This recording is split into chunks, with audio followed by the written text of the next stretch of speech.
Here's how this one lesson from Hormozi and the movie The Matrix helped me build a $20,000 a month business. So in this video, I'm going to talk about a lesson that I've learned from Alex with regards to the movie The Matrix. And this video is going to be for you if you're a struggling YouTube creator. You have an audience, but you just don't know why you're not able to successfully monetize it. You want to scale your YouTube and build up your profit, but you just don't know how or even why you're not seeing the results that you would like to see to actually build a business that you enjoy. And you want to start attracting your ideal client on autopilot. So today I'm going to cover a lesson that allowed me to solve for all of these problems right here. Now, before I learned this lesson, my business was constantly stuck at under $5,000. Some months I would be like $3,000, then I would go down to like $2,000, I would go back up to like $3,000, but then the month after I would go to like $500. So it was a constant up and down where it was very inconsistent, and I just wasn't able to scale to build this into something that allowed me to quit my job. So I was stuck at $2,000 to $5,000 a month. I had a lot of inconsistency with my ability to get clients. My YouTube channel that I had at the time was more about documenting my journey, and at the time I didn't understand how I could use it to actually build my business to help me get clients, and I'll get to that in just one sec in this video. And of course, I was just tired of chasing clients. And what I mean by this is that I ran a web design agency, and the way that I was getting clients at the time was cold calling, cold DMing, trying to like post on Facebook groups, do whatever I could to try to land clients, but I just always felt like I was struggling to chase clients. People were just not interested in getting my services, and for this reason I was stuck and just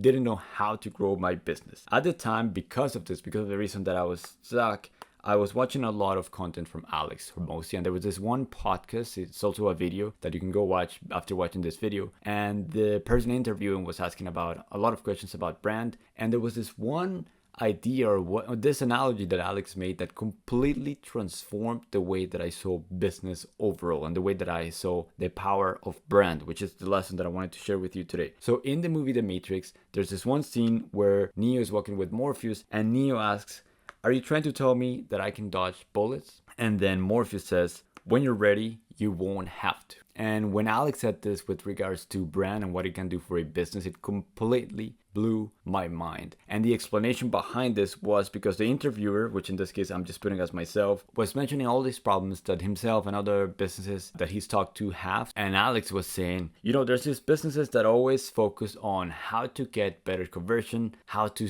get people to show up to their appointments, how to be better at objection handling. The thing is, once you build a positive, strong brand, all of those problems will become irrelevant. So at this point, the guy interviewing Alex Hormozi asked him, "Are you telling me that I'll be able to avoid business problems?" And then Alex said, "We learn all these tactics about sales and marketing and show up rates and CRO hacks and all the, but if you have a brand, if you see the matrix, everyone shows up to your calls.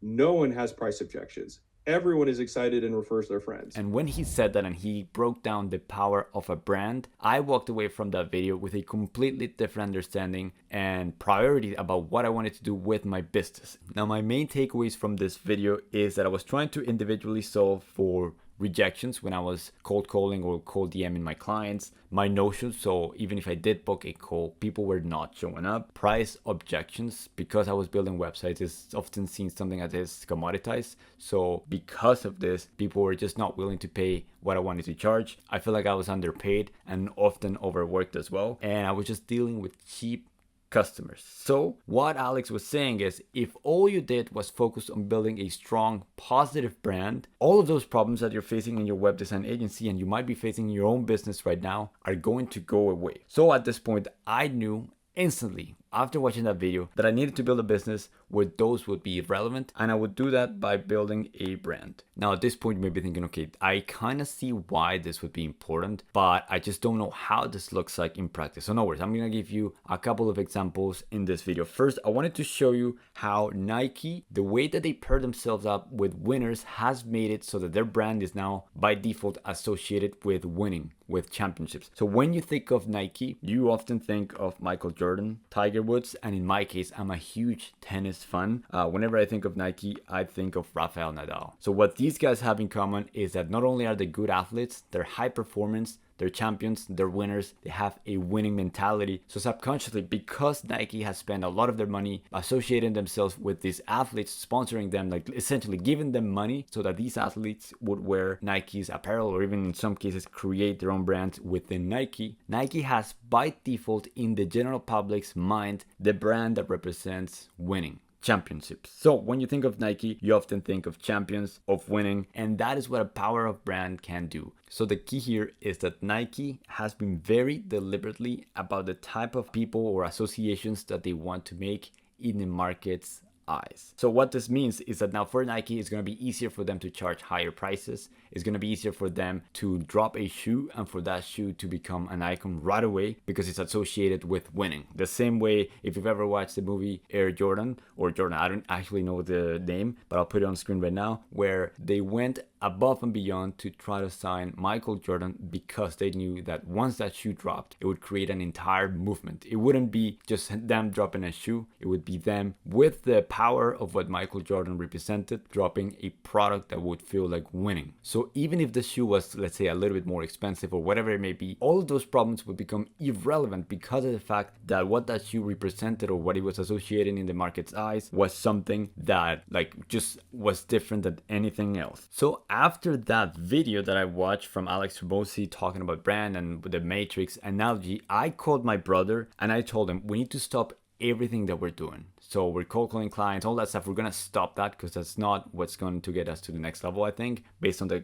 what I just learned, we're going to go all in on YouTube to try to get clients, and we're going to build a brand in our niche, which eventually is gonna help us land more clients, get people to show up on our calls, and all that stuff that we wanted to do for our business that we were solving individually. And the way that we were going to do this is that in the past, I had the same YouTube channel, but I was making content about what it was like to be a web design agency owner. So people that were watching my videos were people that wanted to become web design agency owners. So definitely not my ideal prospect. These people were never going to buy a website for myself. So we had to make the shift from making that type of content that would attract my ideal prospect. And who is my ideal prospect? In my case, since I was building websites, I needed to attract businesses that needed a website. And we wanted to see results quicker. So we knew that we had to be specialized. Web design is such a broad term and there's so many web designers out there. So we niched down in the one thing that we were good at or something that we could niche down. In our case, we were building websites on a platform called High Level or Go High Level, GHL. So we wanted to coin the term the best websites on Go High Level. And not only that, but because of the fact that it's my brother and myself, wanted to be the two brothers with the best websites on Go High Level. So that's kind of like what we did. We found a niche and we wanted to niche down and become an expert in that niche. Afterwards, what we did is kind of like what I showed you with Nike, where they're very intentional with the type of associations that they make, like essentially the athletes that they sponsor. We wanted to be very intentional with the type of ideas, brands, and all that stuff that we were associating with because of the fact that our objective was to be known as the best websites on Go High Level on YouTube, or the channel that had the best websites on Go High Level. So what that meant is that the type of videos that I was making would have to have some sort of pairing to something that people already knew. I wanted to associate with stuff that my ideal client already knew and liked. That way it'd be easy for them to associate me with those things and to trust me as well. That's essentially kind of like what I'm doing right now. I have that Alex Hormozi book in the background. It's all strategic as well, so that you would associate me with him as well and have a positive association towards myself. So what this meant in my business specifically is that this guy right here, Iman Gaji, is one of the best guys in terms of the YouTube space for business. He sells a lot of courses and he is known for having great websites or funnels where he sells these courses. So I wanted to make a video associated about that idea to pair up myself as a web designer with him. So essentially like my website's looking more expensive or being above everyone else in the same way that his websites are above everything else. The same thing with this video right here. I recreated Tesla's website on Go High Level. I could have recreated Dollarama's website, Target's website, Walmart's website, but I needed to be very strategic about what type of brands I wanted my content to be associated with. So Tesla is focused about their design. Their cars are very different. Whether you like them or not, they definitely stand out. There's other brands that don't have that much affinity where like there's people that are so loyal to this brand and what this brand represents, like clean design and all that stuff. So that's why I wanted to associate my websites to Tesla. And why? Because Tesla is often associated with the Apple of cars. So essentially that's also what we did. We also created content here. As you see, I recreated Apple's website in Go High Level. I could have recreated Microsoft, but Apple is often reputation associated with clean design, luxury. And this is something that when we started doing this, a lot of our clients, when we hop on sales calls, they were saying, hey, Rico, I've noticed that your websites look like they were built by Apple. And that's essentially when I knew that what we were doing was working. We were associating ourselves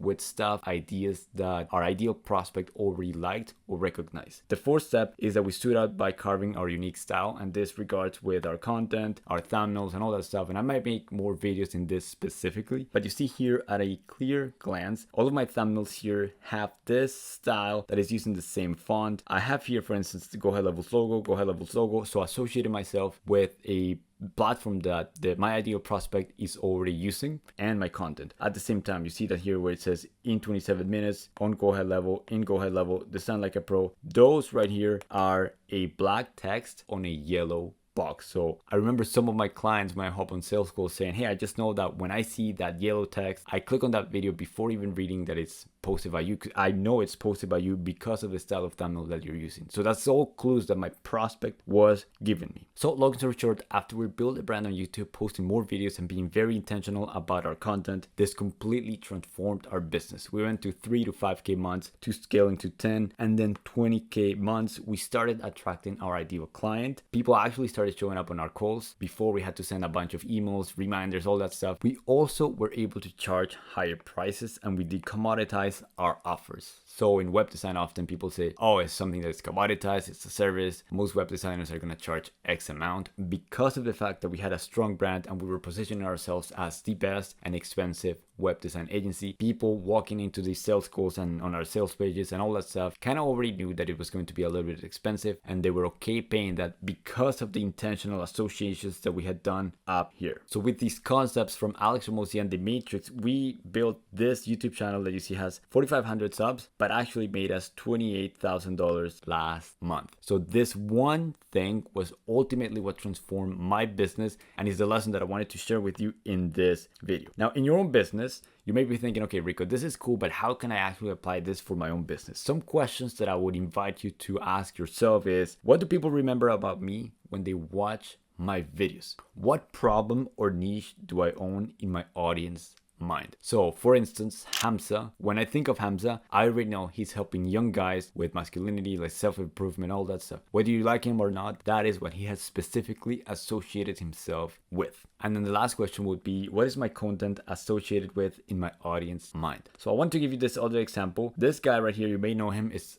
Graham Stephan. He recently posted a video that I watched where he was saying that he just couldn't scale his coffee brand. And then I heard another interview where, again, Alex Hormozi was talking about the fact that you need to be very careful and intentional with the type of brand, the type of audience that you build on YouTube. Because this guy right here, Graham Stephan, is all about saving money, don't spend your money, don't buy coffee, all this stuff. He attracted all of the cheap people who are broke, who don't want to spend money in his YouTube channel. So now it's kind of weird for him to now sell products, which is why he struggled. In the other hand, there's other YouTube channels that have less amount of views and might be able to scale successfully a coffee brand if they were going to drop a coffee, because they might have positioned themselves in a different way. So that is why not only building a brand, but also the right type of brand on YouTube is so important. So that is the lesson that I learned from Alex Hormozi with the movie The Matrix that helped me build a $20,000 a month business. If you'd like me to personally help you implement a branding strategy in your own business, help you scale YouTube and build this into a $10,000 to $20,000 a month business, then check the link in the description and let's talk.